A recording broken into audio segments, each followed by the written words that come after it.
Hello दोस्तों। आदिदेव के episode 1 में आपने देखा कि आलोक पेशे से एक एनिमेटर है जो कि अपने टीम के साथ मिलकर आदिदेव नाम के एक एनिमेशन स्टोरी पर काम कर रहा है। आलोक अपने डरावने सपनों को लेकर काफ़ी ज़्यादा परेशान है, पर अचानक से आलोक का सामना एक साधु से हो जाता है। वह साधु आलोक को एक जड़ी बूटी देता है जिसे खाकर आलोक 2 दिन की गहरी नींद में सो जाता है। पर जब वह दूसरे दिन भी सो जाता है तब उसे वह डरावने सपने फिर से दिखाई देते हैं। वह सोचता है कि वह जड़ी बूटी और भी ज़्यादा मात्रा में उसे मिल जाए तो वह बिना किसी डरावने सपनों के अच्छी तरह से आराम कर पाएगा। वह दूसरे दिन अपने दोस्त नरेश के साथ मिलकर उस साधु की तलाश करता है, पर आलोक को वह साधु कहीं नहीं मिलता।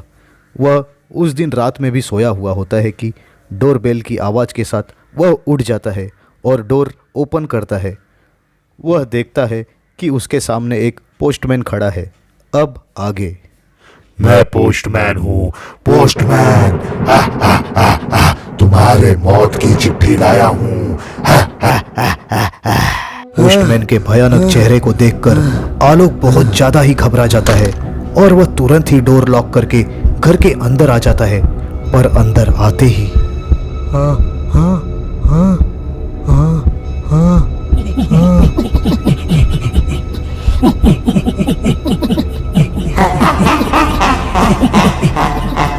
तीन दिन का समय है तेरे पास, 3 दिन का समय। उसके बाद मैं तुझे मार दूंगी।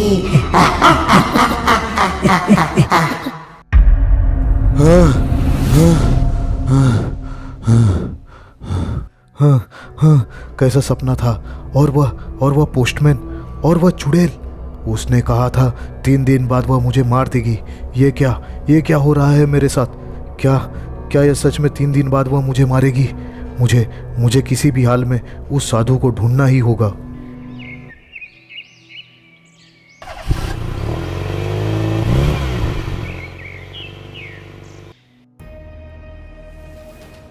Good morning sir. अब आपकी तबीयत कैसी है? अब भी वही परेशानी, वही डरावने सपने।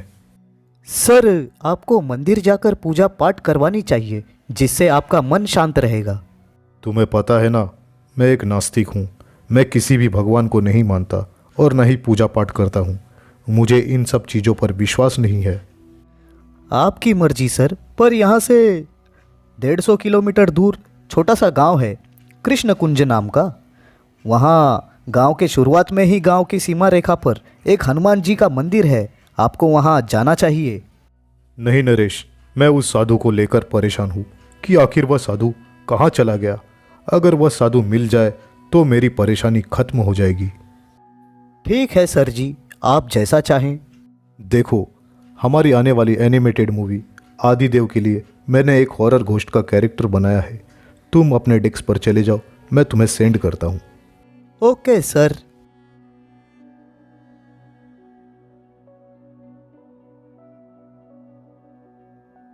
अरे ये सेंड क्यों नहीं हो रहा?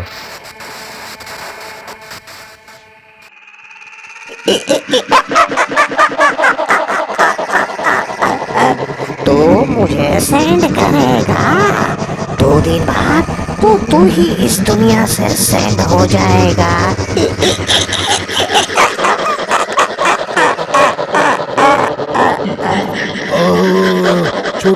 छोड़ो मुझे, छोड़ दो। छोड़ो मुझे, छोड़ दो। सर, क्या हुआ आपको? क्यों चिल्ला रहे हो? अरे वह चुड़ैल मॉनिटर स्क्रीन से बाहर आकर मेरा गला दबा रही थी। सर, अब तो बात मान लीजिए प्लीज। आप उस कृष्ण कुंज गांव के हनुमान मंदिर जाइए। मैं आपको एड्रेस सेंड करता हूँ। ओके ठीक है, मैं अभी जाता हूँ। नरेश की बात सुनकर आलोक घबराहट के साथ कृष्ण कुंज गांव के लिए निकल पड़ता है और कुछ ही घंटों में वह कृष्ण कुंज गांव के बाहर पहुंच जाता है। अरे ये क्या, इस लोकेशन पे तो कोई मंदिर को होना चाहिए था, बट यहाँ पर तो एक झोपड़ी है। चलो जाकर पता करता हूँ कि मंदिर आखिर है कहाँ पर।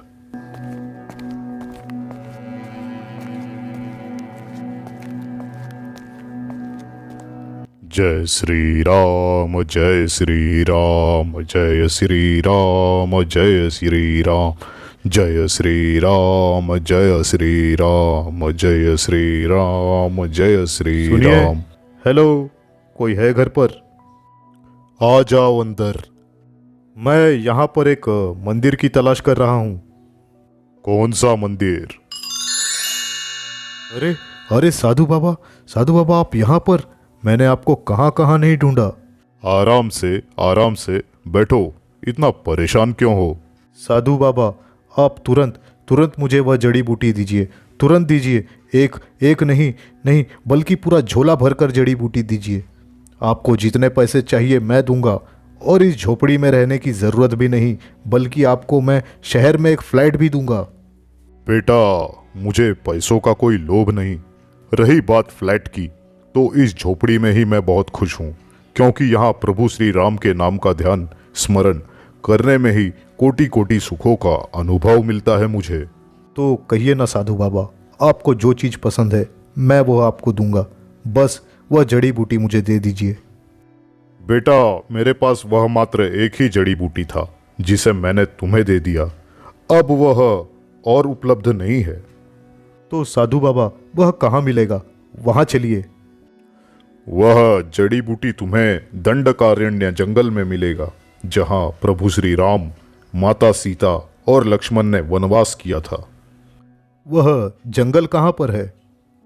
वह जंगल छत्तीसगढ़, उड़ीसा, महाराष्ट्र और आंध्र प्रदेश के कुछ हिस्सों में शामिल है।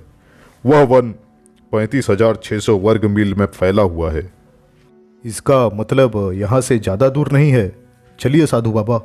हाँ, चलेंगे, परंतु तुम उस जड़ी बूटी के सहारे कब तक रहोगे बेटे? तुम्हारी परेशानी बहुत ही बड़ी है। तो आप ही बताइए, अब मैं क्या करूँ साधु बाबा? आपके ऊपर ही अब मैं निर्भर हूँ। अब आप ही मेरे प्राण बचाइए। चलो चलते हैं दंडकारण्य जंगल, बाकी बातें सफर में होगी। साधु और आलोक तुरंत ही दंडकारण्य जंगल के लिए निकल पड़ते हैं। साधु बाबा, मेरे पास सिर्फ 2 ही दिन का समय है, क्या मैं जिंदा बच पाऊंगा? क्या तुम भूत प्रेत को मानते हो? हाँ, मैं मानता हूँ, क्योंकि उन लोगों ने मुझे परेशान कर दिया है। और भगवान को मानते हो? नहीं, मैं भगवान को नहीं मानता, क्योंकि मैंने कभी उन्हें असलियत में देखा ही नहीं। हाँ, पर आज तो बिना सपना देखे ही एक भूत ने मॉनिटर स्क्रीन से बाहर आकर मेरा गला पकड़ लिया था। तुम भगवान को इसलिए नहीं मानते क्योंकि तुम्हें भगवान परेशान नहीं करते, तुम्हारा गला नहीं पकड़ते।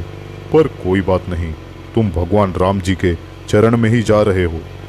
यहाँ पास ही में एक प्रभु श्री राम जी का मंदिर है।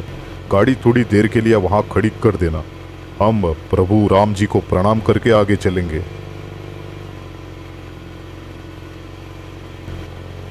बस यहीं साइड में रोक दो गाड़ी।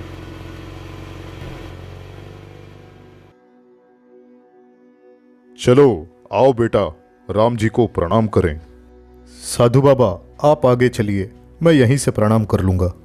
साधु श्री राम जी के मंदिर में पहुंच जाते हैं और आलोक मंदिर से कुछ ही दूरी पर हाथ जोड़े खड़े रहता है कि आलोक की नज़र मंदिर के ऊपर लगे झंडे पर पड़ती है। आलोक तुरंत ही अपने जेब से रुमाल निकालकर उसे हवा में लहराने लगता है। ये कैसे हो सकता है? मंदिर का फ्लैग ईस्ट डायरेक्शन में लहरा रहा है और यह रुमाल तो वेस्ट डायरेक्शन में।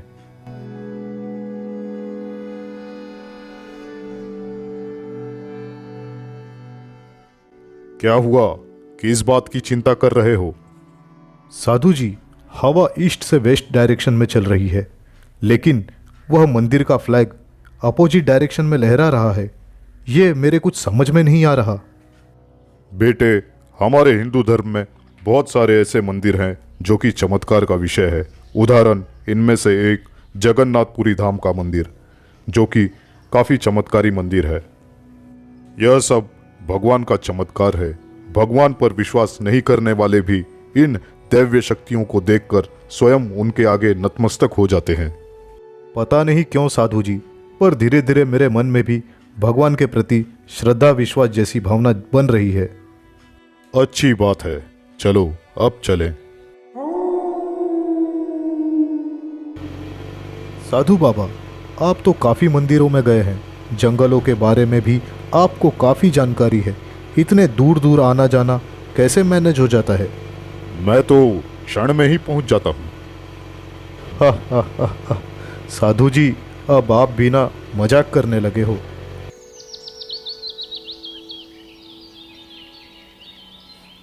लो, हम पहुंच गए दंडकारण्य जंगल। बस यहीं कहीं गाड़ी खड़ी कर दो। अब थोड़े दूर पैदल ही चलेंगे हम लोग। जंगल वाला रास्ता है, गाड़ी नहीं जाएगी आगे।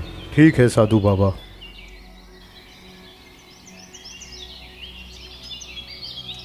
और कितनी दूर चलना है साधु बाबा जी?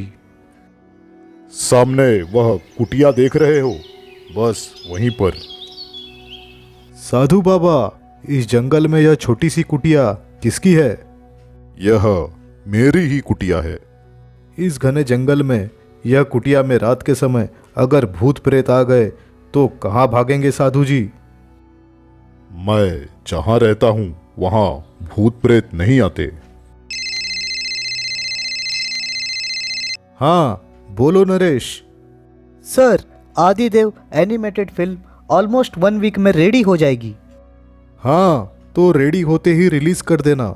मैं अभी साधु महाराज के साथ यहाँ एक जंगल में आया हूँ। अगर मुझे आने में देर होती है तो तुम लोग रिलीज कर देना, मेरा इंतज़ार मत करना। ओके? Okay sir. साधु बाबा, आज मेरा आखिरी दिन है। आज रात अगर मुझे सपना आया तो पक्का चुड़ैल मुझे मार ही देगी। क्या आलोक बच पाएगा? क्या होगा आगे? आदिदेव का नेक्स्ट पार्ट जल्द ही आने वाला है दोस्तों। इस स्टोरी का 3rd पार्ट देखना है तो आप हमारे यानी आपके भाई मनीष के चैनल को सब्सक्राइब कर लें। स्टोरी अच्छी लगी हो तो लाइक और कमेंट जरूर करें। मैं फिर लौटूंगा आदिदेव के 3rd पार्ट के साथ। धन्यवाद।